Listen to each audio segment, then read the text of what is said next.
Berdasarkan hasil survei elektabilitas calon presiden yang diterbitkan oleh Lembaga Survei Nasional, nama Menteri Pertahanan Prabowo Subianto berada unggul di atas dua nama capres lainnya, yakni Ganjar Pranowo dan Anies Baswedan. Direktur Eksekutif LSN Gema Nusantara Bakri menjelaskan, sosok Prabowo dipersepsikan publik sebagai negarawan yang paling layak menggantikan Presiden Jokowi. Dirinya juga meyakini bahwa Jokowi akan menjatuhkan dukungan atau endorsement kepada Prabowo untuk menjadi presiden tahun 2024-2029.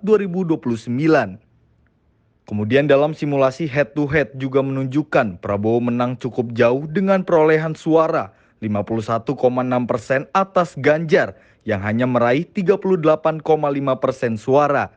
Begitupun jika melawan Anies, Prabowo akan tetap unggul dengan elektabilitas 56,4%, yang mana perbedaan tersebut sangat signifikan dari 37,2% suara responden yang memilih Anies Baswedan.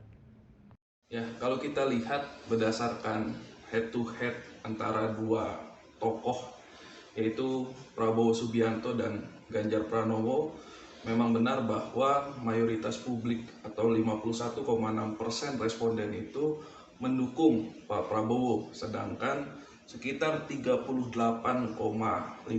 ini mendukung Ganjar Pranowo. Nah, hal ini bisa dimaklumi, sekurangnya ada 3 alasan mengapa elektabilitas dari Pak Prabowo ini mampu mengungguli secara signifikan dari elektabilitas Ganjar Pranowo. Yang pertama, tentunya ketika kita melakukan simulasi head to head dua calon, suara pendukung dari Anies Baswedan ini cenderung condong masuk ke Pak Prabowo dibandingkan masuk ke Ganjar Pranowo, karena kalau kita lihat ya basis massa pendukung Anies ini dan pendukung Ganjar ini cenderung bertolak belakang.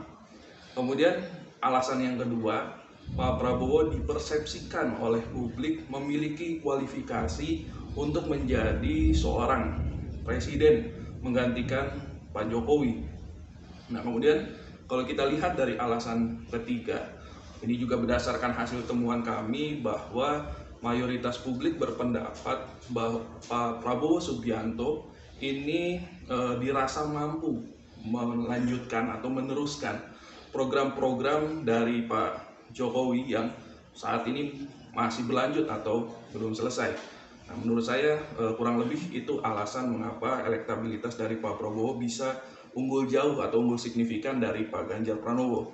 Sebelumnya, Lembaga Survei Nasional telah melaksanakan survei sepanjang 25 April hingga 2 Mei 2023 dengan mengumpulkan data melalui teknik wawancara telepon terhadap responden yang dipandu dengan kuesioner. Populasi survei ini merupakan seluruh WNI yang memiliki hak pilih dengan sistematik random sampling sebanyak 1.230 responden di 34 provinsi.